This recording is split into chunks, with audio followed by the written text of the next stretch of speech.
Langsung kita Bukhari. Nggih kula nggih. Persiapan. Lan jenengan wingi ngendika. Ngoten nggih.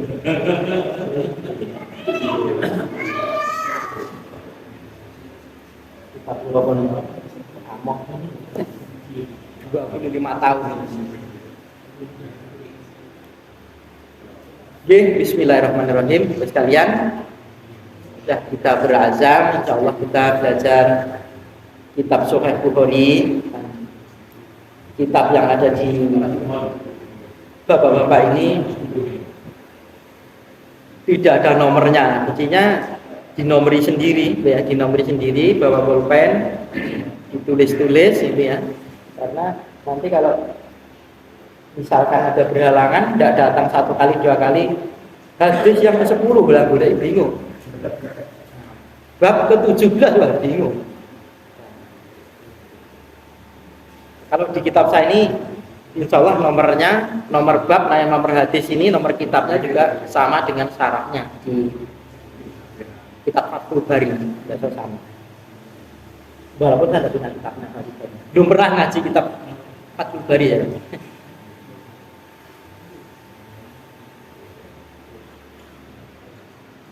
Jadi bismillahirrahmanirrahim.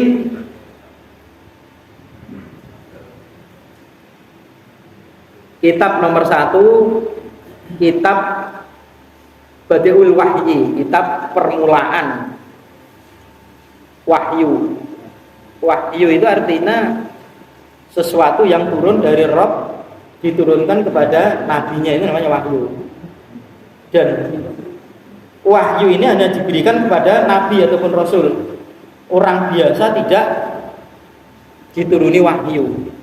Meskipun nabi turun wahyu itu kadang-kadang beliau lewat mimpi, tapi mimpinya itu berbeda dengan mimpi kita. Tidak ada satu orang pun yang dituruni wahyu ya. Itu pun ketika nabi sudah wafat maka wahyu pun terputus.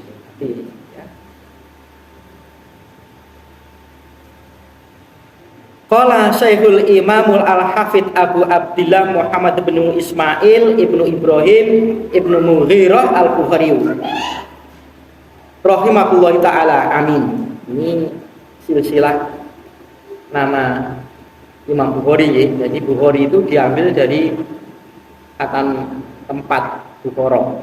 Jadi kalau saya mungkin terkenal saya pakai nama Al-Cimani ya boleh saja.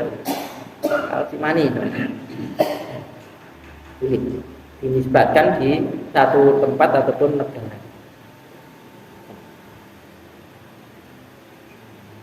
Bab yang pertama, kaifa kana badaul wahyi ila Rasulillah sallallahu alaihi wasallam. Bab kaifa bagaimana kana adalah badau permulaan al-wahyi wahyu ila Rasulillah sallallahu alaihi wasallam sampai kepada Rasulullah sallallahu alaihi wasallam. Permulaannya wahyu turun kepada Nabi itu dengan jalan bagaimana? Lewat apa lagi? Hadis ini membahas soal permulaan awal-awal wahyu itu turun pada beliau, gimana tempatnya, bagaimana caranya. Qala Allahu jalla dzikruhu ya. Firman-Nya Allah Jalla yang maha tinggi, dzikruhu sebutannya ya. A'udzubillahi minasyaitonir rajim. Inna auhayna ilaika kama auhayna ila Nuhin wan nabiyyina mim ba'dihim. Inna sesungguhnya kami Allah maksudnya, auhayna kami telah mewahyukan ilaika kepadamu, di sini Nabi Muhammad, kepadamu wahai Muhammad, kama sebagaimana auhayna aku telah mewahyukan ila Nuhin kepada Nuh Nabi, wa nabiyina dan kami telah mewahyukan kepada para nabi mimba'di dari sesudahnya. Nya di sini kembali kepada Nuh. Jadi sesudahnya Nuh.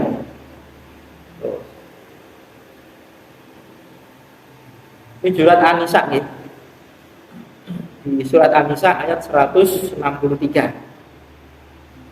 Dan tidak potongan ayat ini.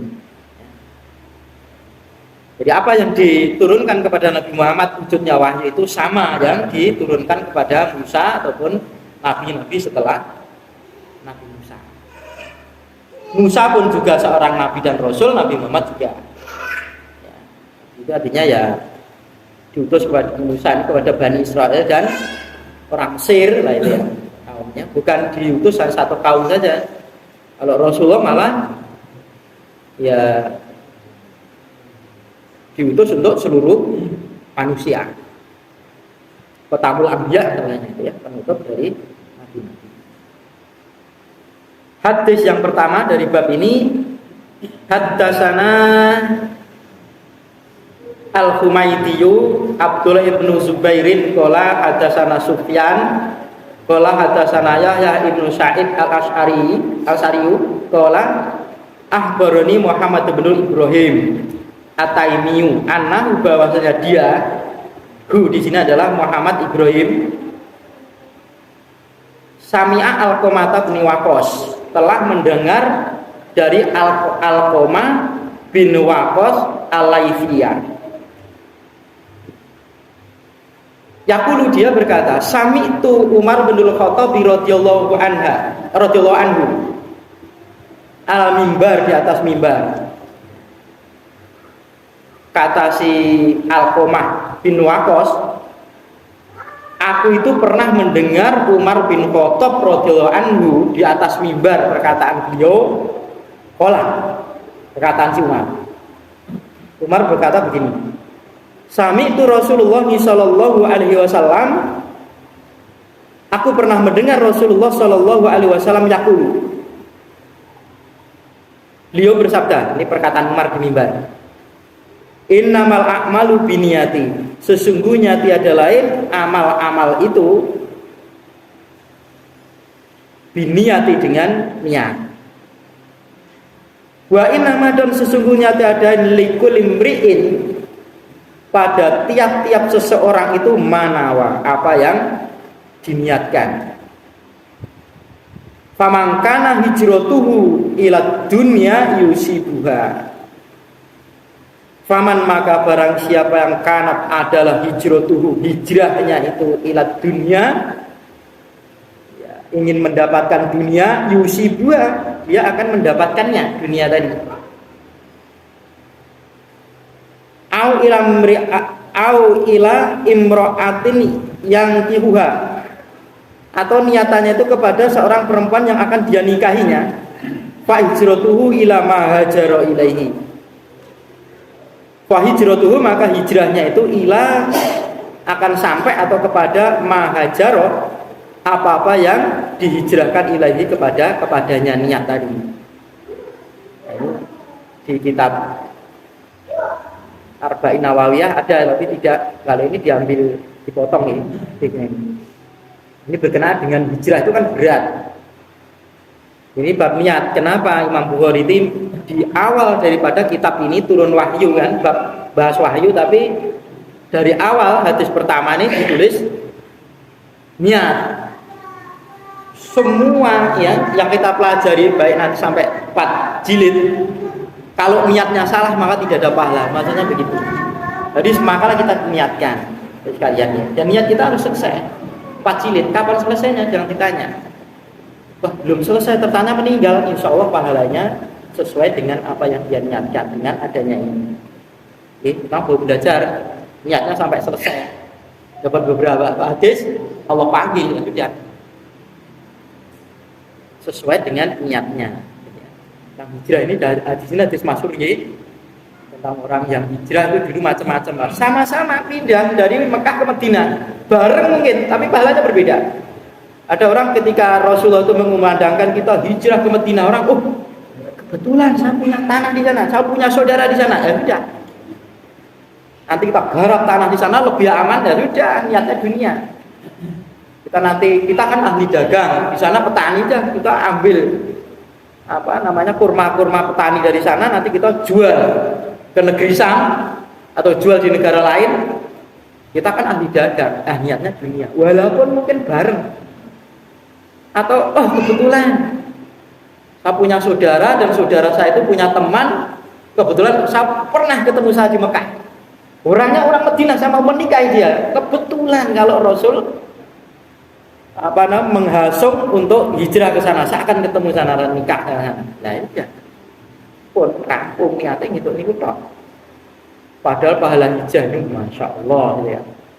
Kan tergantung niat Pak, meninggalkan kampung halamannya, meninggalkan orang tuanya, bahkan sebagian itu ketika hijrah, masya Allah gitu. Kan si apa itu namanya si Amr bin siapa itu namanya gitu, lupa itu wah masya Allah orang kaya yang meninggalkan kebunnya, meninggalkan perdagangannya sampai dikemas harta-hartanya itu dijadikan uang kepingan emas. Bisa. Suhaib bin Amr Ar-Rumi itu orangnya kan orang kaya, menyusul Rasulullah untuk berhijrah, meninggalkan apa yang ada dalam kesenangannya di Mekah, padahal menyusul Rasulullah Shallallahu Alaihi Wasallam. Satu bab satu hadis tentang niat. Langsung ke bab 2. Bab 2 ini bab tanpa penyebutan. Kalau tadi bab pertama itu kaifa kana badaul wahyi ila Rasulullah sallallahu alaihi wasallam. Ini tidak ada. Tidak ada. Artinya bab ini tidak ditulis lagi karena pembahasannya sama dengan bab yang pertama tentang wahyu. Makanya Bukhari tidak menulis, pembahasan masih sama.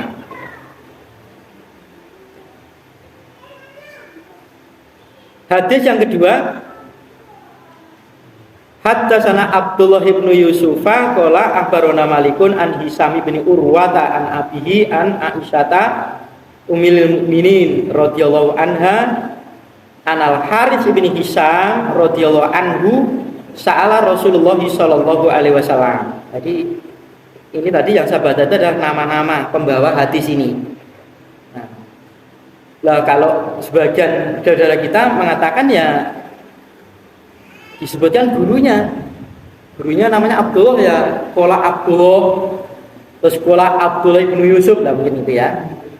Atau ini ya guru yang awal itu gurunya Imam Bukhari ya Abdullah bin Ibnu Yusuf ini gurunya.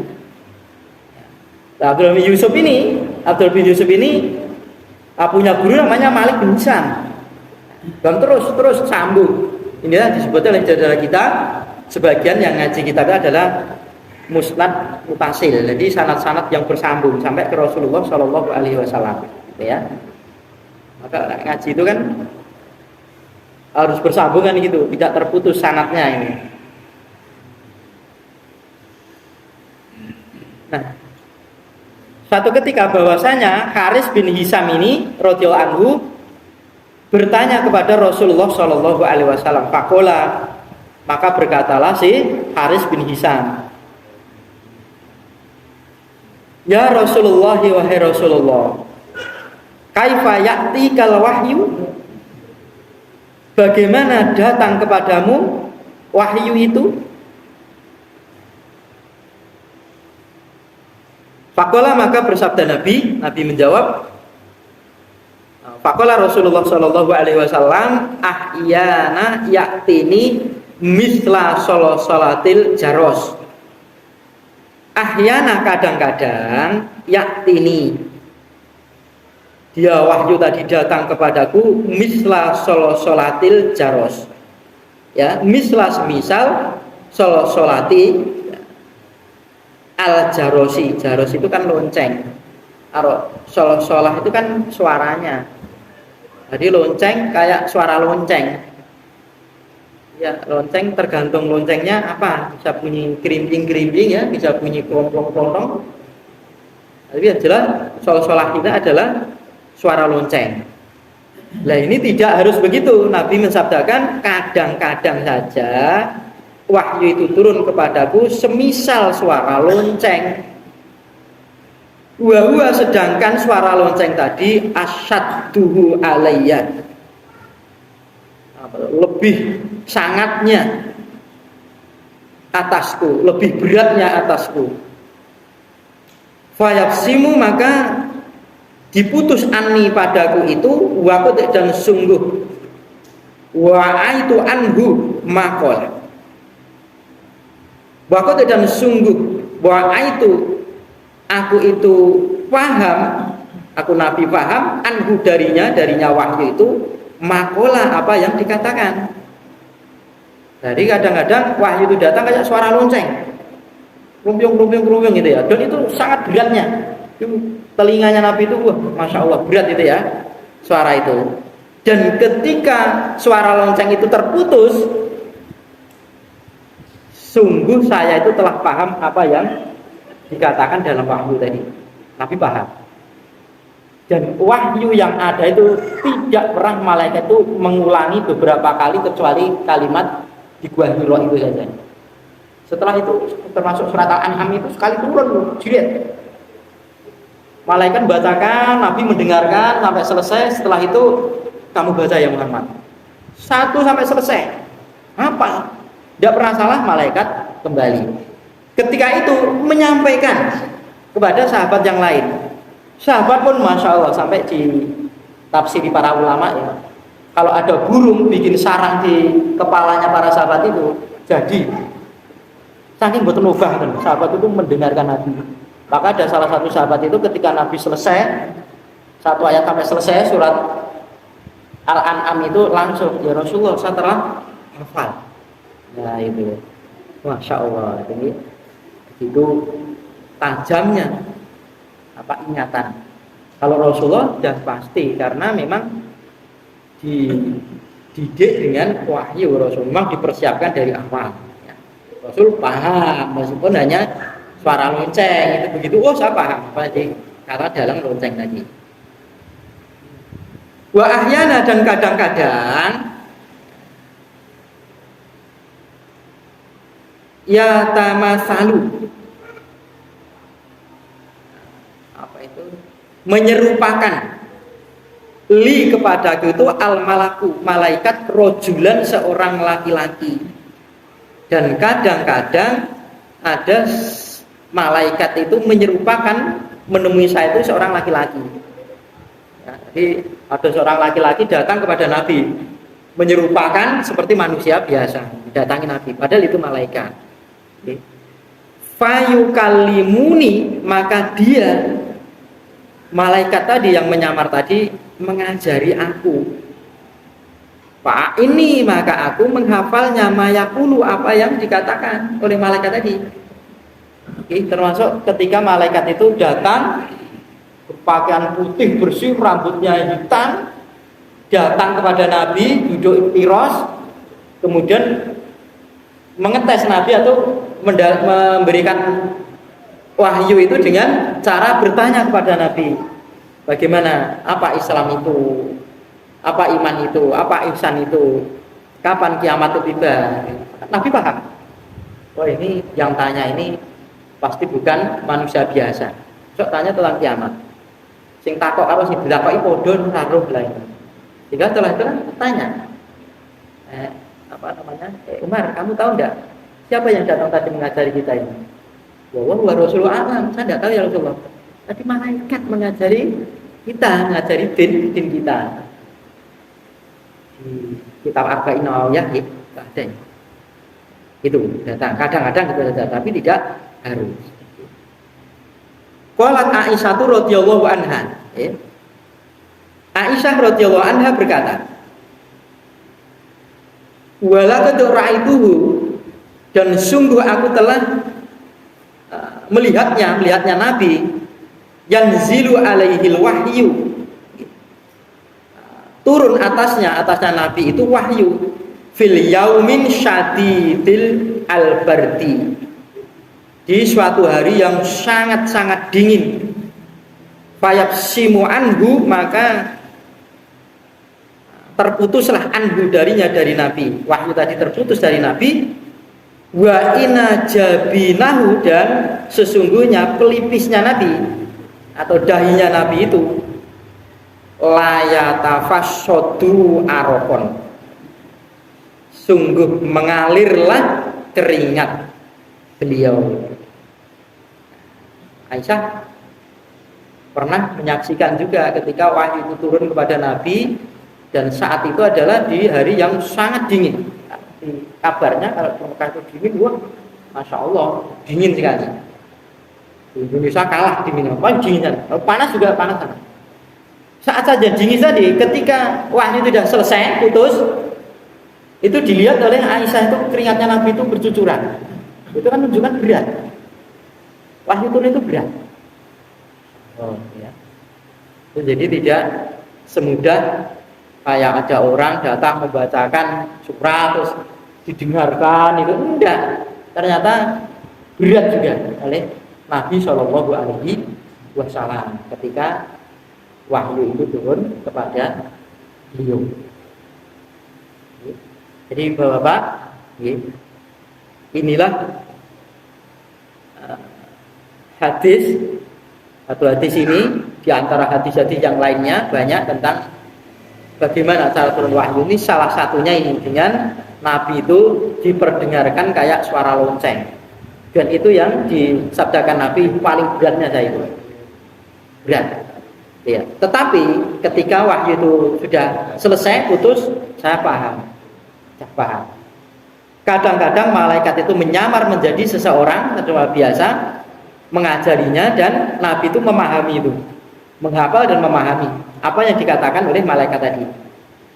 Keadaannya ketika Aisyah melihat wahyu itu turun pada Rasulullah di musim-musim dingin saja, keringatnya Nabi itu bercucuran di pelipis beliau. Berarti kayak bawa bebanan yang sakit. Hadisnya panjang. 4 berapa? Bisa 4 gitu. 40 berapa? Dowo ya. Oh, dua tosanya ada ya. Satu berapa? Hadis yang ketiga, haddatsana Yahya ibnu Bukairin qala haddatsana Laitsu an Ukailin an Ibnu Syihabin an Urwata bin Zubairin an Aisyata Umil Mukminin annaha qalat. Itu saya baca agak banter itu karena nama-nama orang ya. Sosial pembawa hadis-hadis ini. Dari Yahya Ibnu Bukairin, Laits ya, dari Ukail, dari Ibnu Syihab, dari Urwata, dari Jubair, terus dari Aisyah. Umil Mukminin ini artinya ibunya orang-orang beriman, istrinya beliau Nabi Shallallahu Alaihi Wasallam. Annaha qalat, bahwasanya Aisyah qalat berkata, awalu ma yudi'a bihi Rasulullah sallallahu alaihi wasallam minal wahyi.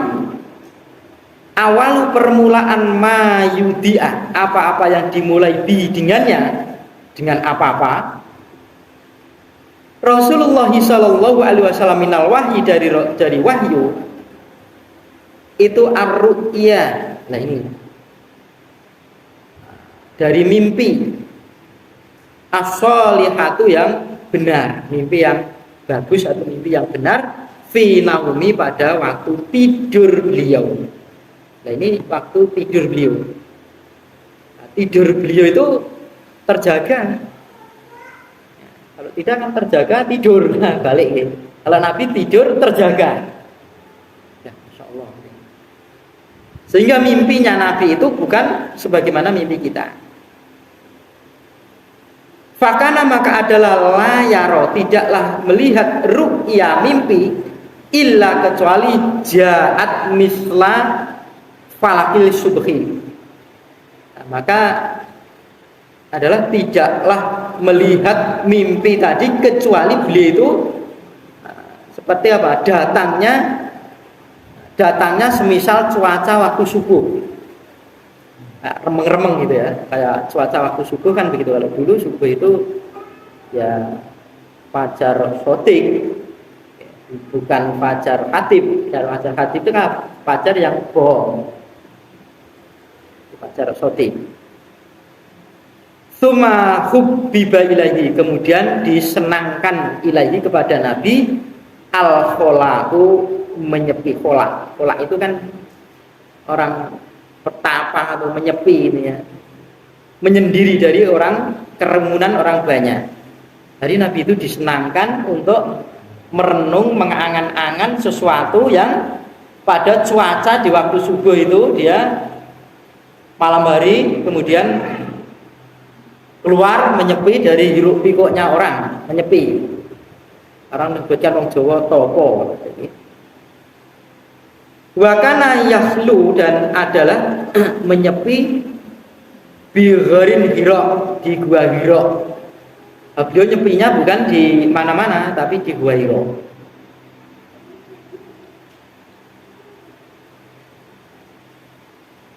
Fayatahanna sufi, maka beliau Nabi itu berkonsentrasi fihi padanya.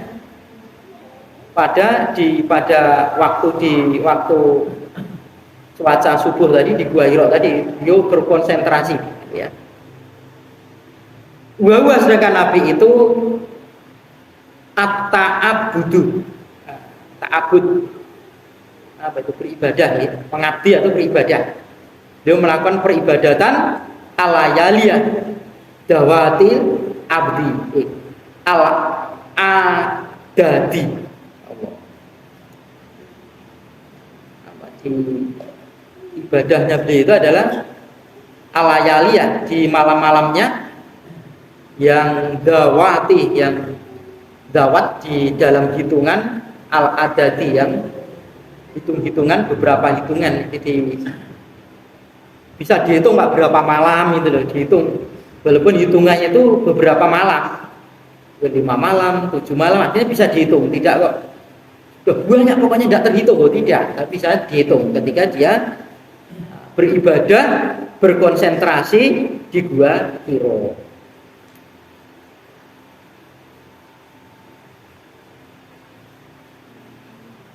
Qabla, sebelum an yanzi'a, bahwasanya beliau Nabi itu kembali ila ahli, kepada keluarganya. Ahli ini adalah istrinya. Dan jadi setelah itu kembali kepada istrinya. Boleh gitu ya, pulang. Sebelum itu dia itu konsentrasi ibadah kepada Allah Ta'ala. Di Gua Hira tadi.